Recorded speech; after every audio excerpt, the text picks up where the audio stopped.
खरोलोश उस्मान के सीजन 7 का इस करपट मंजर आम पर आ गया। पहले हम बात कर लेते हैं सीजन 6 के आखिर में क्या होगा। वरहान का बेटा होगा, लेकिन ज्यादा खुश मत होना, क्योंकि सीजन 7 में वो बेटा गायब हो जाएगा या मुरझाएगा। सीजन 6 की आखिर में उस्मान हर जगह खत भेजेगा और अपनी रियासत का ऐलान करेगा, और बोरान के गाने के साथ सीजन अख्तिताम हो जाए। गाब सीजन 7 के पहले किस्त में आते हैं। अब उस्मान ने अपनी रियासत का ऐलान करेगा तो एक तुर्क के बड़े सरदार को गुस्सा आएगा और वो उस्मान को याद दिलाने आएगा कि बड़ा मैं हूं उस्मान। उसके बाद नहीं मानेगा। फिर वो सरदार गुदार हो जाएगा और बाजंतीन के साथ इत्तिहाद करेगा। फिर यही चीजें 10 किस्तों तक चलेगी। फिर वो उस्मान से माफी मांगेगा और कहेगा मुझे बोजदाग ने कहा था ऐसा करने को।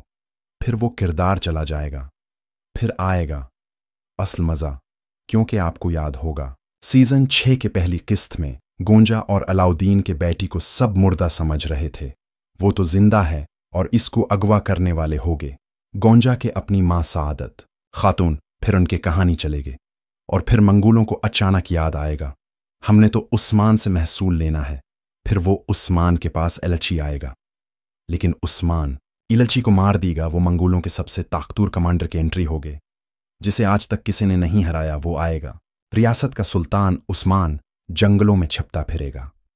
इस सब के दौरान उस्मान को यह याद नहीं आएगा मेरे पास इतने किलाएं हैं, शहर हैं, मैं वहां चला जाऊं फैमिली को लेकर। फिर सब कुछ ठीक होकर सीजन का इख्तिताम हो जाएगा। महमद बोजदाग कहेगा फैंस हाथ हिलाए, आपकी 7 प्रेंक हो गया। अब बोरसा के फतह सीजन 8 में दिखाए जाएगी।